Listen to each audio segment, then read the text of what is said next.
আসসালামু আলাইকুম রহমতুল্লাহি ওয়াবারাকাতুহু। সম্মানিত দর্শক, আমরা সবাই কম বেশি জানি যে বর্তমান সরকার, অন্তর্বর্তীকালীন সরকার আমেরিকার বি টিম, মার্কিন যুক্তরাষ্ট্রের খুবই পছন্দের মানুষ। ডোনাল্ড ট্রাম্প যেভাবে সৌদি আরবের যিনি প্রিন্স মোহাম্মদ বিন সালমান তাকে ব্যক্তিগতভাবে পছন্দ করেন, আর আমেরিকা যেভাবে সৌদি আরবকে পছন্দ করে, তদ্রূপ আমেরিকার যে প্রশাসন, সেই প্রশাসনের সঙ্গে বর্তমান অন্তর্বর্তীকালীন সরকারের প্রধান যিনি ডক্টর মোহাম্মদ ইউনূস, তার ওইরকম একটা ব্যক্তিগত সম্পর্ক রয়েছে। ডক্টর মোহাম্মদ ইউনূস যেভাবে নতুন ক্ষমতায় এসেছেন, ডোনাল্ড ট্রাম্প নতুন ক্ষমতায় এসেছেন, ব্যক্তিগতভাবে ডোনাল্ড ট্রাম্পের সঙ্গে তার কোনো সুসম্পর্ক নেই, আবার খারাপ সম্পর্ক নেই। দ্বিতীয়ত, আমেরিকার যে প্রেসিডেন্টের যে পদটি, এখানে বসে ব্যক্তিগত রাগ, অনুরাগ, মান অভিমান দেখানোর ক্ষমতা কারোরই নেই, এবং সেই সুযোগও খুব অল্প। আপনি দেখুন যে ডোনাল্ড ট্রাম্প এসেই তিনি জেলেনস্কির সঙ্গে খারাপ আচরণ করার চেষ্টা করেছেন, কিন্তু তিনি সেটা পারেননি। তাকে জেলেনস্কির সঙ্গে বসতে হয়েছে, সুসম্পর্ক স্থাপন করতে হয়েছে, চুক্তি রিনিউ করতে হয়েছে, এবং একই সঙ্গে তাকে আরও নতুন শত শত বিলিয়ন ডলারের অস্ত্র তাকে দিতে হয়েছে। এটা হলো আমেরিকান পলিসি। তো কাজেই এখানে শেখ হাসিনার সরকার হটানোর জন্য, শেখ হাসিনাকে হটানোর জন্য ডিপ স্টেটের নামে আমেরিকার যে মাস্টার প্ল্যান ছিল, সেই মাস্টার প্ল্যানের বাইরে ডোনাল্ড ট্রাম্প ইচ্ছা করলেও যেতে পারবেন না। এক। দুই নম্বর হলো, আমেরিকা যখন এই কাজগুলো করেছিল, সেই কাজের সঙ্গে দ্বিতীয় সারিতে এখানে মোসাদ ছিল, অর্থাৎ ইসরায়েল ছিল। এবং ইসরায়েলের যে তৎপরতা, আপনি দেখেছেন যে ইসরায়েলের জনৈক গোয়েন্দা, তার সঙ্গে আসলাম চৌধুরী নামক বিএনপির এক নেতার বৈঠক হয়েছে, তার জন্য আসলাম চৌধুরীকে অনেক দুর্ভোগ পোহাতে হয়েছে। তার সঙ্গে সজীব ওয়াজেদ জয়ের বৈঠক হয়েছে, এটি নিয়ে অনেকগুলো খবর ভাইরাল হয়েছে।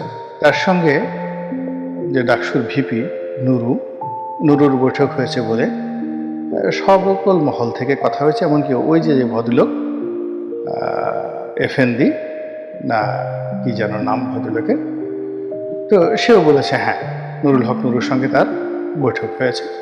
আর নুরু ঠিক গর্ব ভরে বলেছে বৈঠক হয়েছে তো কি হয়েছে। তো এইরকম অনেকে অনেক ভাবে বাংলাদেশের সঙ্গে সম্পৃক্ত থাকার চেষ্টা করেছেন। ওই এক ভদ্রলোক, সেই বিএনপির যে সমাবেশের দিন জো বাইডেনের উপদেষ্টা রূপে এক ভদ্রলোক মিয়া আরিফি, তিনি গ্রেপ্তার হলেন। এখন তিনি ছাড়া পেয়ে আমেরিকাতে চলে গেছেন। তার ব্যাপারে লেফটেন্যান্ট জেনারেল অবসরপ্রাপ্ত হাসান সরওয়ার্দী, যিনি এখন এলডিপিতে যোগদান করেছেন, তিনি বেশ খোলামেলাভাবে বলেছেন যে বিএনপির অনেকের সাথে তার বৈঠক হয়েছে, অনেকের সাথে তার সম্পর্ক ছিল, আমার সঙ্গে ছিল। তো কাজেই আমেরিকা এবং ইসরায়েলের যে ডিপ স্টেট, একটা রাষ্ট্রের ক্ষমতা পরিবর্তন করা এবং একটা রাষ্ট্রের ক্ষমতার মসনদে নিজেদের পছন্দ করার যে প্রজেক্ট, সেটিকে আমেরিকান ডিপ স্টেট পলিসি বলা হয়। এবং সেই পলিসি বাংলাদেশে কাজ করেছে সেই 2018 সন থেকে। তো 2018 সন থেকে যে পলিসিগুলো কাজ করছে, যেটা চূড়ান্ত ফলাফল আমরা রাজপথে দেখতে পেয়েছি 2024 সনের সেই জুলাই আগস্ট বিপ্লবের মাধ্যমে। ফলে যে সরকারটি এসেছে, সেই সরকারটি সেই ডিপ স্টেটের অংশ বলে যারা এই সরকারের সমালোচনাকারী থেকে শুরু করে আরও অনেকেই এই কথা বলার চেষ্টা করছে, এবং এই সরকার দ্বারা যারা ক্ষতিগ্রস্ত হয়েছে, সম্প্রতি যাদেরকে নিষিদ্ধ করা হয়েছে, তারা তো ডক্টর মোহাম্মদ ইউনূসের 14 গোষ্ঠী উদ্ধার করছেন এই কথা বলে। বাই দ্য ওয়ে, এখন আমরা যেটা দেখতে পাচ্ছি সেটা হলো ডক্টর মোহাম্মদ ইউনূসের বিরুদ্ধে এখন পর্যন্ত ডোনাল্ড ট্রাম্প যাননি, যেটি আমরা আশা করেছিলাম যে নরেন্দ্র মোদীর সঙ্গে ডোনাল্ড ট্রাম্পের ভালো সম্পর্ক, এবং ডোনাল্ড ট্রাম্পের সঙ্গে শেখ হাসিনার ভালো সম্পর্ক, জয়ের ভালো সম্পর্ক, এবং সেটার প্রেক্ষিতে উনি যদি ক্ষমতায় আসেন, তাহলে হয়তো বাংলাদেশে একটা বিরাট কিছু হয়ে যাবে আওয়ামী লীগের পক্ষে আর ডক্টর ইউনূসের বিপক্ষে। কিন্তু সেটা এখন হিতে বিপরীত হয়ে যাচ্ছে। আমেরিকা ক্রমশ এই সরকারের সঙ্গে তাদের যে অ্যাক্টিভিটিস, কর্মকাণ্ড, এটি বাড়িয়ে দিচ্ছে। আর আমেরিকা যেহেতু এখানে বাড়িয়ে দিচ্ছে, তার সঙ্গে সঙ্গে যেগুলোকে ইহুদি ইনভেস্টমেন্ট বলে, সেই জিনিসগুলো বাংলাদেশে ঢুকে গেছে। আপনি জানেন যে বিশ্বের এই যে ফেসবুক বলেন, টুইটার বলেন, তারপরে কোকাকোলা বলেন, পেপসি বলেন, ব্যাংক বলেন, বিমা বলেন, এমনকি এই যে মার্কিন যে ব্যাংক অফ আমেরিকা, যারা ডলার ছাপায়, এই প্রতিষ্ঠানটির মালিক একটি ইহুদি পরিবার। এটা private bank, bank of America যারা ডলার ছাপায় একটা প্রাইভেট ব্যাংক, বাংলাদেশে ধরেন মিউচুয়াল ট্রাস্ট ব্যাংকের মতো বা ধরুন ন্যাশনাল ব্যাংকের মতো, এবং এটা মালিকানা ইহুদিদের হাতে। তো কাজেই এই যে আমরা যে অর্থনীতি বলি, সুদ ব্যবস্থা বলি, ডলারের এই যে হঠাৎ করে যে আইএমএফ চাপ দিয়ে বলল যে তোমরা ডলারের দাম যেভাবে ধরে রেখেছো, টাকার সাথে বিনিময় মূল্যে ডলারের দাম যেভাবে তোমরা টুটি চেপে ধরেছো, এতে করে আমাদের ডলারের মান সম্মান নষ্ট হচ্ছে, আর তোমাদের টাকার দাম তোমরা বাড়িয়ে নিচ্ছ, মূলত টাকার এত দাম না, কাজে এটাকে মার্কেটের উপর ছেড়ে দাও, তা না হলে আইএমএফ এর টাকা তোমরা পাবা না।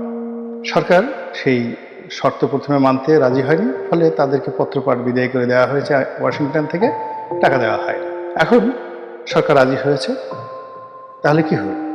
সরকার এই যে রাজি হয়েছে কি যে বাজার ভিত্তিক ডলারের মূল্য হবে, এবং সেক্ষেত্রে আগামী 2-3 মাসের মধ্যে যদি ডলারের মূল্য টাকার বিপরীতে 140 টাকা হয়ে যায়, 150 টাকা হয়ে যায়, তাহলে লাভ হবে কাদের? ব্যাংক অফ আমেরিকার। ব্যাংক অফ আমেরিকার মালিক কারা? ইহুদিরা। এবং এই যে বাংলাদেশ থেকে শুধুমাত্র এই ডলারের মূল্য বৃদ্ধি করিয়ে এখন যদি প্রতি ডলারে তারা 30 টাকা করে নিয়ে যায়, ডলারের মূল্য বৃদ্ধি করে আগামী 6 মাসে 1 বছরে তারা কত হাজার কোটি টাকা বা লক্ষ কোটি টাকা এই বাংলাদেশ থেকে তারা নিয়ে যাবে। কারা নিয়ে যাবে? ইহুদিরা। তাহলে এই যে একটা পলিসি, ডিপ স্টেটের একটা পলিসি, এই পলিসি তারা ডলার দিয়ে করে, এই পলিসি তারা পেট্রোলিয়াম দিয়ে করে, এই পলিসি তারা যাকে বলা হয় পোর্ট বন্দর দিয়ে করে, এই পলিসি তারা এভিয়েশন দিয়ে করে, এই পলিসি তারা যুদ্ধ দিয়ে করে, আরও অনেক কিছু, প্রয়োজন হলে মাদক এবং অস্ত্র দিয়ে তারা এই কাজগুলো করে। এর কারণ হলো তাদের অনেক টাকা দরকার। পশ্চিমা দুনিয়াতে তাদের বিত্তবিলাস, বৈভব এগুলো পরিচালনা করার জন্য অনেক টাকা দরকার, আর সেই টাকাগুলো উপার্জনের জন্যই তারা এই তৃতীয় বিশ্বে আমাদের মতো দেশে, জনবহুল দেশে কাঁঠাল ভাঙার জন্য ডিপ স্টেট পলিসি নেয়। তো এনিওয়ে, এখন যারা আছেন তারা কে বা কি যৌক্তিকভাবে কোনো কিছু না বলে তাদের সঙ্গে ধরে নিলাম যে আমেরিকার সাথে সম্পর্ক ভালো, এবং সেই সাথে আমেরিকার সাথে সম্পর্ক ভালো হওয়ার কারণে তলে তলে ভারতের সাথে তাদের সম্পর্ক ভালো, এবং ইসরায়েলের সাথে তো সম্পর্ক ভালো আছে। তো সেক্ষেত্রে যে বদনামগুলো তাদের সাথে হয়েছে, যেমন ধরুন আপনি একজনকে বিয়ে করেছেন, একজন রমণীকে, খুবই সুন্দরী রমণী, আপনি হৃদয় দিয়ে তাকে ভালোবাসেন, কিন্তু এই রমণীটি দেখা গেল যে আপনি যাকে অপছন্দ করেন তার প্রতি দয়া পরবশ, স্নেহ পরবশ বা প্রেম মুগ্ধ। তা আপনি এটা চান না। আপনি চান যে আমি যাকে অপছন্দ করি, ঘৃণা করি, যাকে দেখলে আমার ভয় হয়, যাকে আমি গোকরা সাপের চাইতে বেশি ভয় পাই, সে আমার প্রিয়তমা বা আমার প্রিয়তম কেন বারবার তার দিকে যাবে?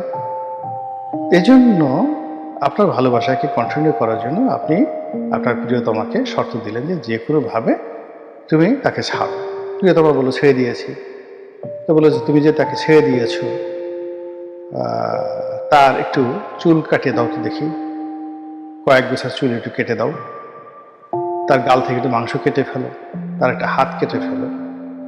যদি তুমি এটা করতে পারো তাহলে যে তুমি তাকে ভালোবাসো না, এটা আমরা বুঝতে পারবো।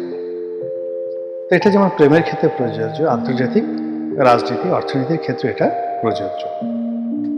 বাংলাদেশে জঙ্গিবাদ বৃদ্ধি পাচ্ছে, বাংলাদেশে সাম্প্রদায়িকতা বৃদ্ধি পাচ্ছে, মুসলিম মেজরিটি যারা জনগোষ্ঠী তাদের একটা বিরাট অংশ পশ্চিমাদের দৃষ্টিতে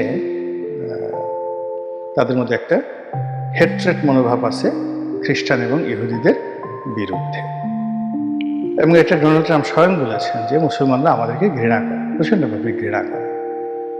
তো সেক্ষেত্রে ডোনাল্ড ট্রাম্পের যদি বন্ধু হতে হয়, আমেরিকার যদি বন্ধু হতে হয়, তাহলে এই যারা আমেরিকাকে ঘৃণা করে তাদেরকে ঘৃণা করতে হবে, এবং তাদেরকে সেই ঘৃণা করতে হবে।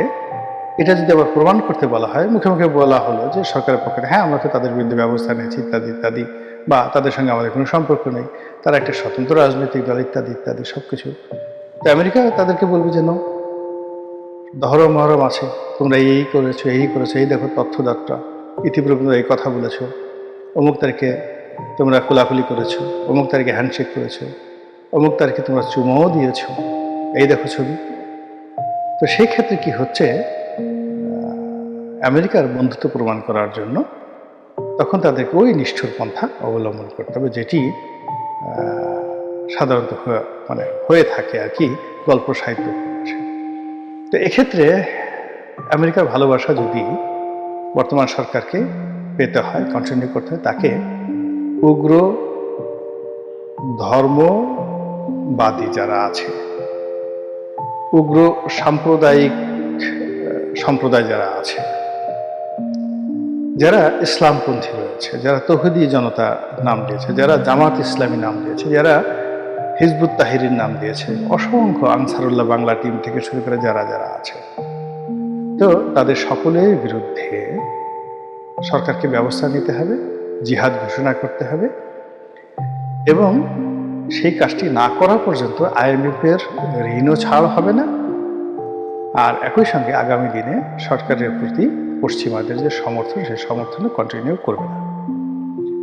সরকার এই অল্প সময়ের মধ্যে বুঝে গেছে যে পশ্চিমাদের সমর্থন যদি উঠিয়ে নেওয়া হয়, ইতিমধ্যে তারা যে সকল শত্রুতা তৈরি করে ফেলেছে সেনাবাহিনীর সঙ্গে, বঙ্গভবনের সঙ্গে, আওয়ামী লীগের সঙ্গে, বিএনপির সঙ্গে এবং হাল আমলে জামাতের সঙ্গে, তাদের পিঠের চামড়া থাকবে না।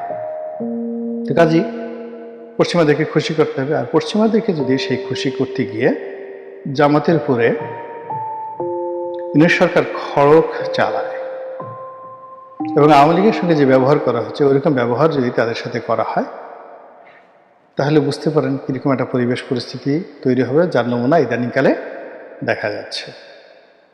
মহান আল্লাহ আমাদের সবাইকে হেদায়েত দান করুন এবং হেফাজত করুন। আসসালামু আলাইকুম ওয়া রাহমাতুল্লাহি ওয়া বারাকাতুহু।